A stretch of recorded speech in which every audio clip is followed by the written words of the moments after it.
Hello and welcome back to another video on Serious About Salvage. We have another new car to the channel and it's following the same trend as the Mini, and it is another Mini, but it's also a mechanical damage.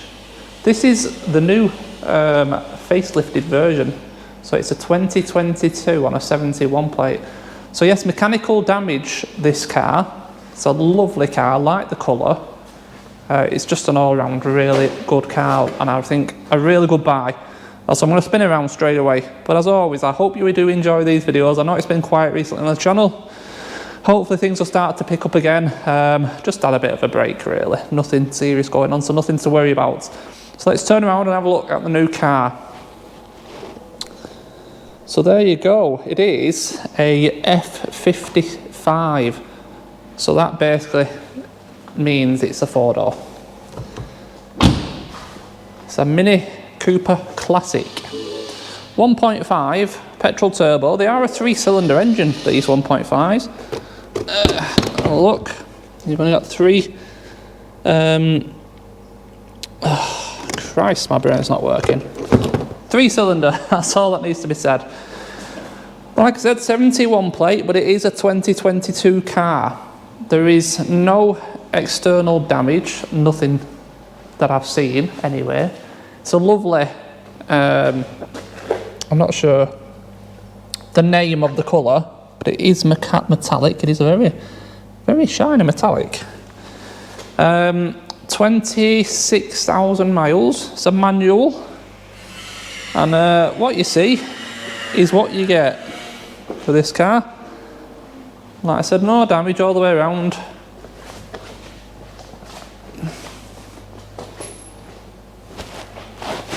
All the way, nothing. All down this side, no damage. Nothing at all. And on the inside, it's got the digital display upgrade. So in the middle, where your analog speedo and stuff would be, it has a little digital display. So it's the actual first one I've seen in person, and it really does modernise the interior. So it's a nice car, I like it. Yeah, 26,983. Right, so this went through auction. It is a listed car. It's down as a category N due to mechanical damage. So it's never been in a crash. It's not a crashed car. It was sold through the insurance, and that's literally as I bought it. Mechanical, it just said non-runner mechanical. No idea what the mechanical reasoning is, but always when I buy stuff like this, I always just price up an engine, and that dictates what I pay for the car. If it's a better scenario than that, great. If not, you know, you're covered. And surprisingly, these engines are not expensive, even though they're still a modern car. Well, it's a very modern car. The engines are not a lot. So, first thing we normally do with mechanical stuff is try to diagnose what the issue is. Now, with this car, they've done us a favour. They've told us. Not so much in writing, but if we go around and have a look in the boot, let's have a look in here. We have some bits of engine. We have, that's going to be the what you would call the gearbox engine mount, but on this car it bolts to the sump. So the sump's been off to remove, because you got to remove that to remove sump. And in here we have some shells. So there we go. Now basically on your crank, these, I don't know if these are either the cups on the bottom of the rods or if they're the cups that hold the crank in. Either way, these shells would, in some sort of fashion, might be that one, they would, no, that's not right. I can't figure this out. There we go. Right, so that would sit in there, like so, and then your crank rotates round inside it. Now if you look at all the scoring, basically the crank's picked up on them and it's worn the metal away. That's generally down to lack of lubrication, so what I'm going to say is this car's ingested water, I would suspect, and it's caused the crank to pick up on the shells, which has caused all this metal pick up and scoring and stuff. So basically the engine is scrap. I mean, someone might want to pull the crank and try and re-ground it, and God knows, but no, I would say there's no point messing with this engine. Like I said, bearing in mind, engines are, well, I'll be honest, I've got one coming. It's got 26,000 miles, funnily enough, exactly the same as the engine that's in it, and I've paid £1,000 for it. It's a perfectly good running engine out of a 2020, I think it is. So for a sake of £1,000, there's no point trying to repair this engine. Now obviously that £1,000 is minus your turbo, your inlet manifold, or all your ancillaries. You've got to swap all that over. So you're only going to end up with, you know, a bare engine left over at the end. But engines are worth money. And this engine, even though it's got that bottom end damage, the people that sold me the engine are buying this engine back for £130. So the engine's cost me £870. So it's ridiculous, really, isn't it? Very cheap. So that is the plan. We have got another engine swap to do. But this car, other than that, is spot on, honestly. There's nothing, well, I mean, obviously I've not driven it, I don't know for definite, gearbox, everything like that. But interestingly enough, I'm not going to show you because it's got some details on it.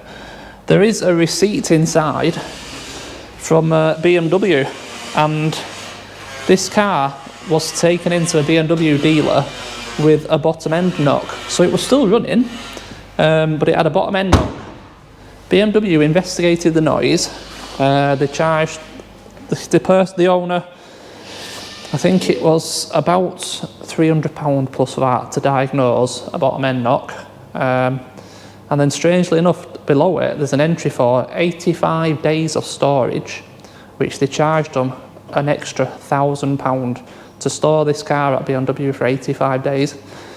Now I can only presume that was due to a warranty dispute, because this car obviously would still be under warranty, and you would expect an engine failure to be covered by warranty. So obviously something's happened. Like I said, probably ingested water. They've gone through a deep pull too fast, which has caused BMW to void the warranty, and they've been arguing over it by the sounds of it, haven't they, for 85 days. So it cost them £1,800 to get the car back from BMW, basically. Once you had the VAT and stuff. It's crazy, innit?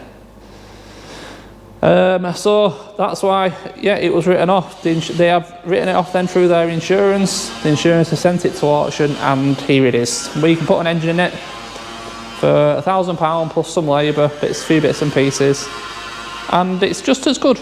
It's just as good as it was before. Same mileage. It's going to be a great car, actually. Really, really excited to get on with this. The engine's not here yet, but I'm eager. I want to get this out so it's ready for the new engines to go in. So that is what we are doing in this video. We're going to swap the engine in this car. Same scenario with all engines pretty much. We're going to have to get it on the ramp, pull the wheels off the front, pull the drive shafts, because you take the gearbox with the engine, it's far easier. Take them both out together, put them on the floor, take the gearbox off, put it on the new engine, drop it back in. That'll all be done underneath. Above the top, I'm not too sure if this engine's going to come out up or if it's going to be dropped out the bottom. If it's dropped out the bottom, you've got to take the subframe off. If it comes out the top, you've got to strip all this stuff out. So that's basically the plan. Pull everything out until we've got enough room to pull the engine out. So, shall we make a start? I'm keen with this, I really am. Some cars, just not really interested, but at the moment I really am into the mechanical sort of stuff. Yeah, I'll tell you what has turned me to the mechanical side of things.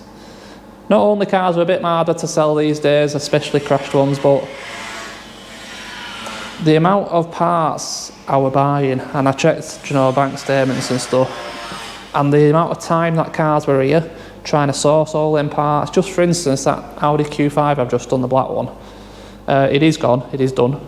I got that fed up with it in the end. I just did it off camera, but the amount of parts and the amount of money I had to spend on extra parts and then waiting for them to come, the amount of stuff I had to order from abroad. The cars are sitting here for 8 weeks. You buy something like this, it's in, you can get the engine's in. The engine can be the worst case scenario for this car. You put an engine in it, there's no reason why it won't run. Car's done. 2 weeks max, no problem. From buying it, should be completely done, no problem. So it should be quicker turnarounds, and they do make for a much better car in my opinion. People are right to be a bit wary of crashed cars, you know. They're never quite exactly the same, let's be honest, but you swap an engine in a car, in my opinion, it makes a better car than a smashed car being repaired. I mean, it's just my opinion, obviously. So 2 keys with this, but yeah, cat-in, but that's the way it is. So let's just start pulling stuff off. I don't know where we're going to go with this right now. Like I said, I've not pulled an engine out of a Mini before. So let's crack on.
Right, so then I think we're about ready to lift this engine.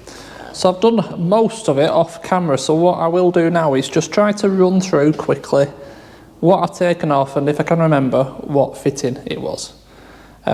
So the airbox and the airbox intake, 10mm bolts, and then it pulls out. You've got the plug for the airflow meter, unplug that obviously.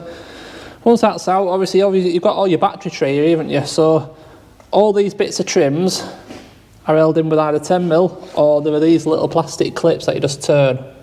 You turn them 90 degrees. That gets all your firewall stuff out. The tray itself is held in with 13mm bolts. So obviously unplug all that, your ECU comes out, unplug all your wiring, your harness stays on the engine for the time being. Other than a few pipes, there was the gearbox cables. The gearbox cables pop off, them fittings just push off, and then if you get a bar under this where it sits into these,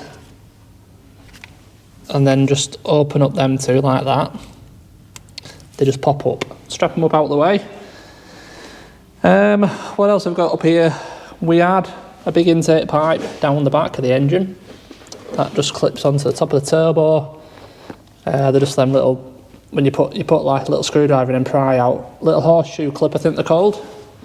That gets that out.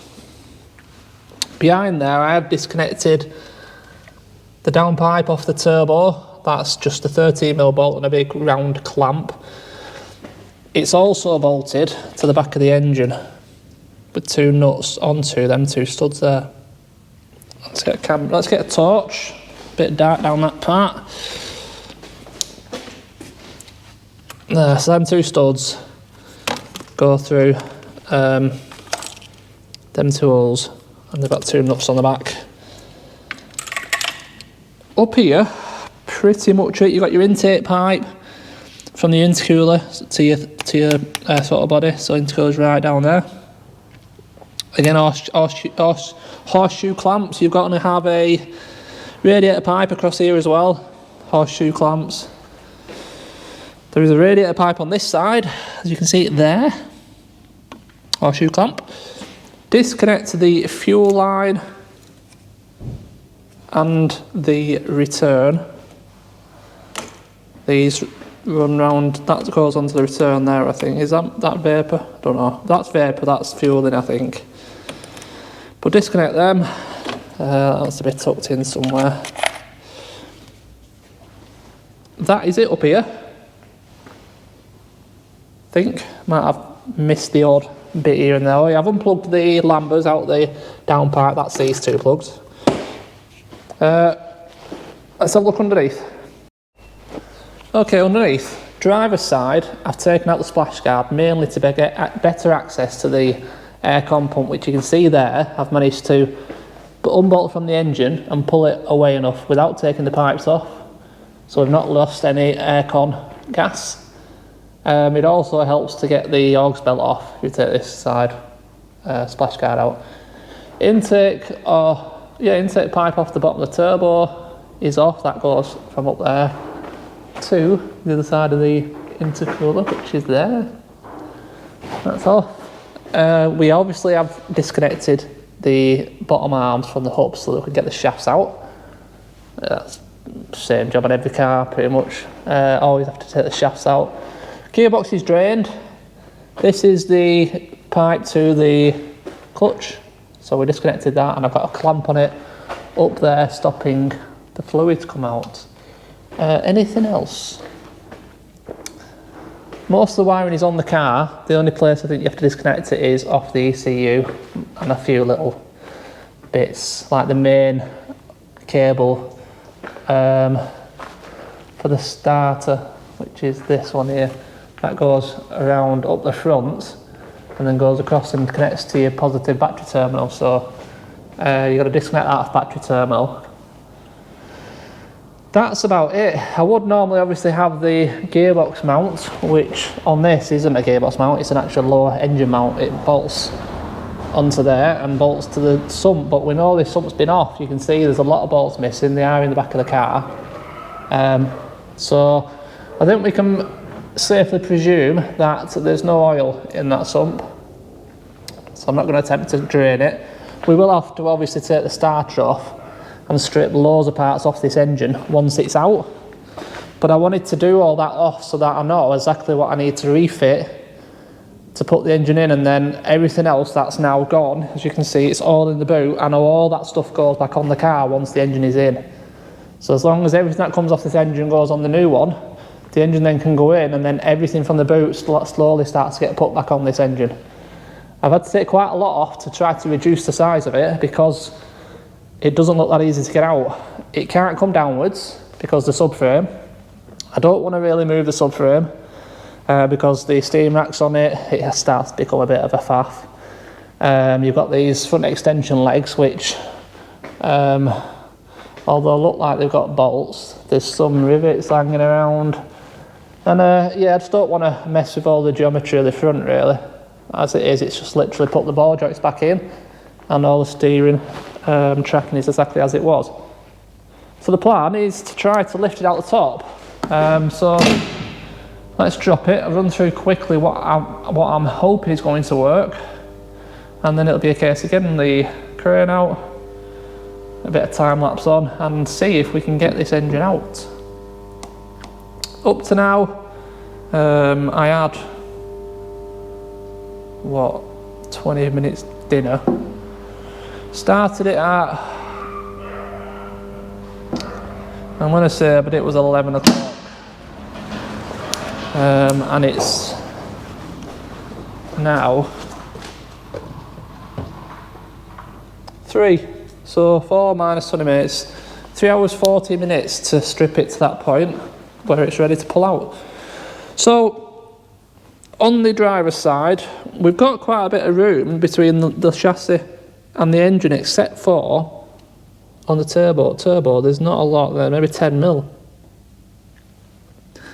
And on the gearbox side, the gearbox does tuck under the chassis leg by maybe an inch. That's 25 mil rough.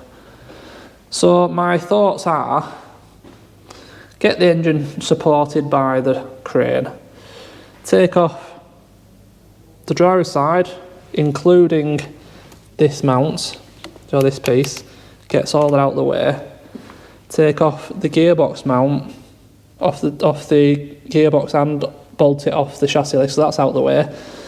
And then, as we lift this side, so say that's the level of the engine, I want to tilt the engine sideways like that, and then come up. Yeah, that's the plan. Getting it out, it'll come out. Getting them back in when you try and put them at an angle is the fun part. But that, I think, will work. And we've took off the bare minimum, hopefully, that we have to. So right, I'll get set up, time lapse, and we'll give it a go, see what happens.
Right, there we go, out. It definitely took some wrestling, as you'll see on the video, and the main reason was I couldn't get to this gearbox mount out of the chassis leg. You can see underneath, all 4 bolts are out. All I can think, right under, I might be able to show you actually, right underneath, I don't know if you can see, there's a rubber bung. Got a feeling, pull it out, there might be a bolt in there somewhere. Because that definitely needs to come out to get it back in. It would make it so much easier. Because what did I lose there? What, 3 inches? And yeah, it made it extremely tight getting that out. But routes and no more damage has been caused, which is great. And now obviously you can see all the engine bay, everything else that's been left in. And crucially, all that subframe that's down there, all the subframe extensions, all them bits are all still in, all bolted up, tight, all the alignment will be great. It'll make it far easier when it goes all back together, putting it right. So, the next port of call, obviously, is to wait for the replacement engine. I will not strip this engine until the replacement's here, because it's a case of take off, fit to the new one. That's what you need to be doing. Otherwise, I'll never remember how it all goes back together. So, yeah, I mean, it's quite, even though they are a 3-cylinder, with obviously the gearbox in, it's quite a decent sized lump. They are tight in that engine bay. You can see why it would be a squeeze to get a 4-cylinder. I mean, they do 4 cylinders in them, I'm sure they do. But the depth of that gearbox, I suppose, is quite, it's deep, isn't it? From there, that's the bell housing bolts, all the way. It's a deep gearbox, that. The gearbox is definitely wider than the engine, or as wide. But yeah, there's a lot of stuff on this engine, isn't there? So we'll see what turns up on the new engine. Hopefully, don't know what that is. Oh yeah, I do. That's popped out of here, hasn't it? Oh, okay, so I'm missing something. Something else has popped off somewhere. I've dropped it as well. There's a ring. I need to find that. It'll be around somewhere anyway. Yeah, there's a lot of stuff on there, so fingers crossed a lot will come on the replacement engine, and then we only have to swap over what we need to. But it's definitely going to be turbo. That looks reasonably easy to get off. Yeah, good stuff. So we're going to leave it there for this video. Next video, engine will be here, we'll be swapping all the stuff over and we'll get it in. And I mean, the plan right now is in the next video to completely finish the car, because it's literally only the same as what we've done today, barring swapping all them bits over. So yeah, really happy. 4.5 hours, something like that, to get to this point, so I can't really complain at that. Right, I'll be back as soon as possible. This engine for me is supposed to be here, not tomorrow. Tomorrow is a Friday for me. It's supposed to be here on the Monday, so yeah, good stuff.